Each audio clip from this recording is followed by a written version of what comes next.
The volleyball season has come to an end on another outstanding year, and I'll give you the inside look on both men and women's basketball as their seasons have started in competition play. I'm your host, Levi Holzer, and this is Sports Fix.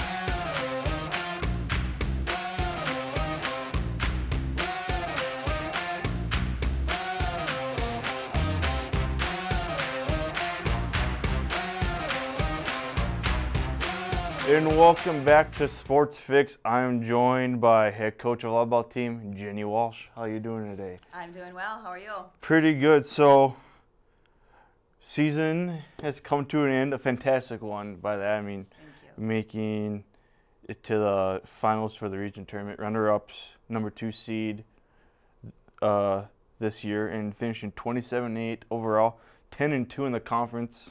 They had the matchups against Wahpeton, pretty good, but Wahpeton, they were once again a good team again this year.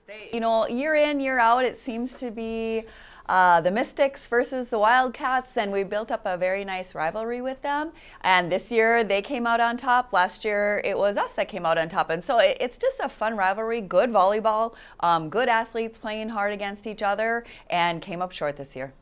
Then I guess just kind of with that, just kind of like recap, like how like versus last season you guys make it almost a win away from making to nationals versus this year you make a win away to make it to nationals again, but once again coming up short. But I mean, you guys had a great season. I mean, this is sophomore leadership with those 9 girls. Yeah, it was a fabulous season, and it stung a little bit after the loss, but you take the week afterwards and you think about all of the great things that came from it, and now you're just very proud of the season that you put together. To have 2 solid seasons in a row like that, the sophomores have to walk away feeling very good about their athletic career here at Bismarck State College. And again, the process starts recruiting, bringing new kids in, taking our returners, taking a little bit of time off right now to hit the books and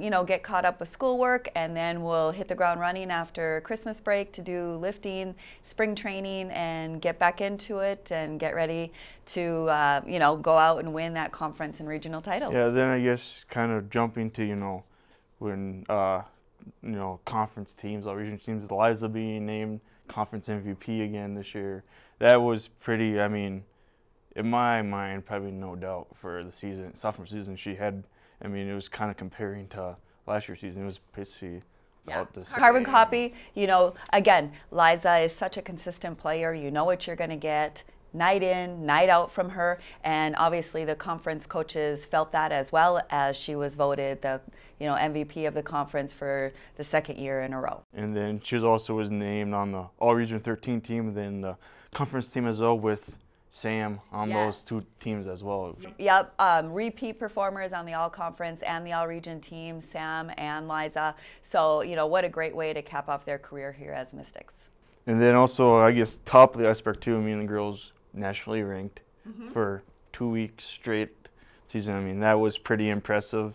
I mean, and it just goes out to the great season that they had. That number 13 ranking that we held in the middle of this season a little bit, we tried to look at some records, and we think that was the highest ranking that Bismarck State College has ever had in volleyball. So we obviously are very proud of that, and we'll just strive to always do better.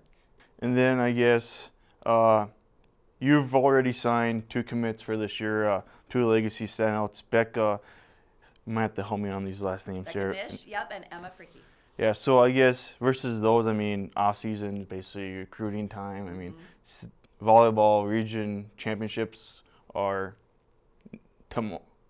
today, actually. Yep, and then state volleyball next week. So, I mean, sure you're going to have your plate or be busy in the next couple of weeks. Right, so. Yep. Hit the road a little bit, went out and saw some district tournaments, region tournaments, and then we'll go up to state next weekend in Minot and watch that as well. And we got some phone calls and texts happening, of course, with other kids that we want to have sign with us, and so it's always an ongoing process all year round. Then I guess just with this recruiting thing, like when you're looking at girls to come play here at BC, like you trying to keep it local like most of the basketball teams do, or like or they're like girls from like, you know, Minnesota or Montana that, you know, want to come play. We do look local and regional first. I also think it's great because it brings fans into the gym as well. You know, they recognize those names and faces, and they continue to support us in that manner. We will definitely look, you know, at anybody that's contacting us that's interested, but we like to give the local kids that first look. And then I guess you got 7 freshmen this year. I mean, and then number 1 freshman I think that pops out is Cara. I mean, Absolutely. she from the first game she played, she's been looking like she's like a sophomore out there. Absolutely. Basically. Yep. Taking a year off too, which Right. was Yep. impressive. Really didn't miss a beat. You know, she's very athletic, good jumper.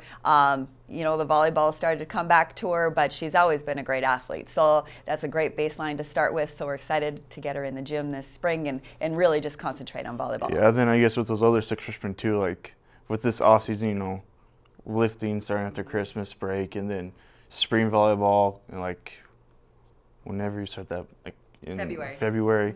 So like these 7 freshmen, I guess, what's kind of like the outtake of them? I mean, repeating, you know, say another 3rd grade season in a row. Well, we'll lose a lot. Both middles will graduate now, so Bailey Otterness will become our top middle, and so we'll get her in the gym working on that quickness. She's already a very fast jumper with a fast arm swing. She caught up to the speed of college volleyball this fall, so we're really looking for some exciting things happening with her. Maddie Schatz and Emma Marion on the right side. They will both work in the middle and on the right side, and then Allie Glaser will take over for Sam as the libero. So that's exciting for her too, to kind of take over the leadership of that role. And then we have Amy and Carly also as outsides, and looking forward to working with them. Carly's going to have some off-season surgery on her shoulder, so she'll be a little bit behind the game, but she should be back into it by February. So once February, get back full swing volleyball once again, ready for another season next school year. Absolutely. So yeah, thank you for joining me. We'll be right back. In the first round of the Region 13 tournament, the Lady Mystics took on Miles City Community College, winning in 3 sets, 17-25, 10-25, and 12-25. Carl Holzer led with 10 kills, along with Hannah Hanson 7, and Sam Macklin had 19 digs. In the Region 13 semifinals, Dakota County Technical College played the opponent to BSC, as the girls would go on 1 extra set, winning 3-1. Sydney Mann had 10 digs and Leah Woods had 16 kills. In the championship match of the 13 region tournament, Lady Mystics would face the rival out of Wahpeton NDSCS Wildcats for a chance to repeat to go to the district playoffs. It would be a tough 3-set match, as the girls would fall 21-25, 20-25, and 14-25. Carhauser would get 21 digs, along Liza Doppler's 6 kills. I sat down with sophomore co-captain Hannah Hanson about her time here at BSC and her future plans next semester. Check it out. It was definitely a good year. It's never generally as good as we want it to be. Our goal was obviously nationals, but got cut a little bit short of that. But we grew as a team, and individually everyone grew a lot, and so at the end of the day that's kind of more so what we're after than the end goal. Currently undecided again. I was planning on NDSU next semester, but recently I've had a school talk to me about volleyball, so I'm going to tour this weekend there, and then I'll have to kind of make my decision quick because I'll be somewhere else no matter what next semester. Yeah, we had a lot of returners, which was good for us, good experience to come back with, and the freshmen jumped right on board with everything that we were doing, which was great to see, and then they can nicely carry that on next year and even in the spring for the new girls coming in too.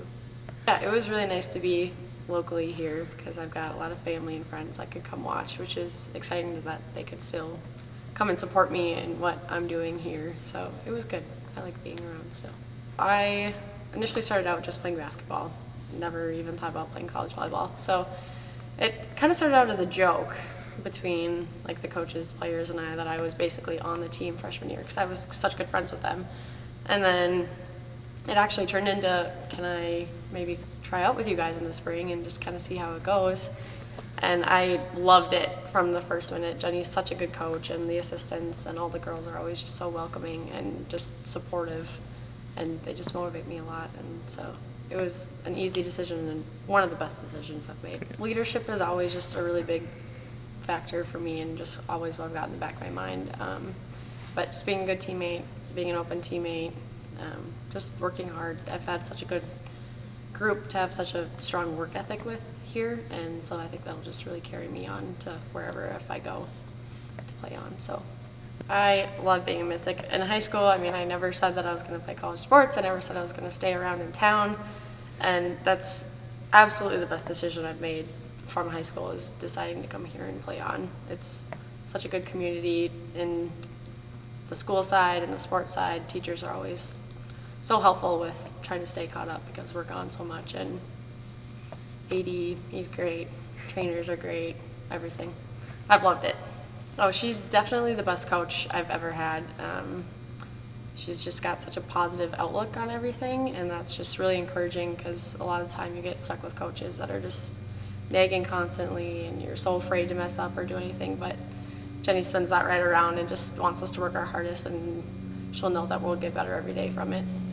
Everyone's got such good leadership on the team, you know, and it was a privilege that they voted us to be their captains, and Liza and I have definitely grown so close from being able to spend that much time together too, so it's been great, and it was fun being co-captain. I'm just lucky that they looked up to me like that. For mine's, it's more so kind of like a pre-health degree, but NDSU would probably be exercise science or kinesiology, and then going into chiropractic is my end goal. So. Women's basketball started their season with a new twist, going to the Monadnock Conference Tournament at Four Bears Casino and Lodge Event Center in Newtown, North Dakota.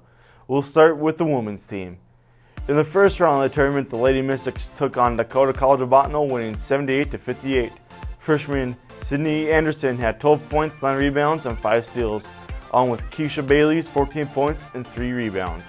Ladies would then move on to the semifinals and take on Lake Region College, winning 78-71, behind Amber Stefan going 14 for 20 from the field with 32 points and 5 steals, and Courtney Olson tallying 15 points and 9 rebounds. Lady Mystics would then face Miles City Community College in the championship game, but would fall short by 2 points, losing 78-76. Trey Murray would tally up 14 points, 4 rebounds, and 3 steals, with Lauren Kolsky going 5 points, 8 boards, and 3 assists. As for the men in the Monadnock tournament, they would face in-town rival United Tribes, falling 105-79.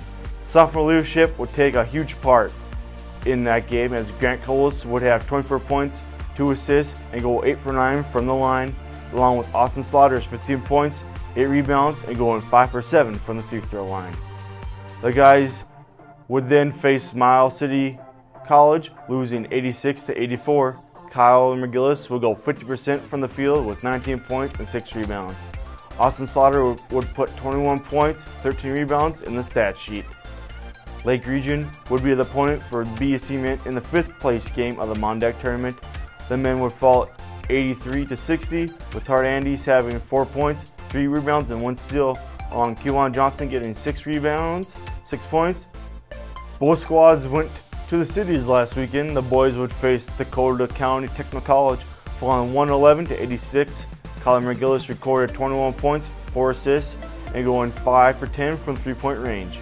Grant Colas would tally 22 points and 5 assists. Bay College would be the second matchup for the men, taking the game into overtime, but would come up short 116-107. Hart Andes would have a big game, going 7 for 11 from the field goal range with 50 points, 12 rebounds, and 7 assists. Kewan Johnson would help with getting 10 points and 6 assists. In the women's matchup of the weekend, they would also take on Bay College, winning 95-73.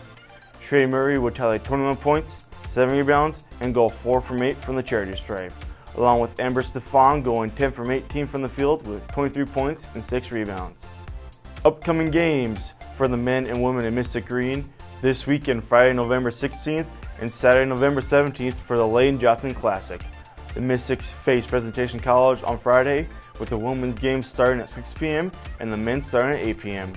Then on Saturday, playing Sheridan College of Wyoming, with the women's game starting at 12 noon and the men's game following at 2 p.m. That's it for this episode of Sports Fix. Next time we'll visit with head coach of the baseball team, Corey McLaughlin, and more basketball updates. I'm your host, Levi Holzer, signing out.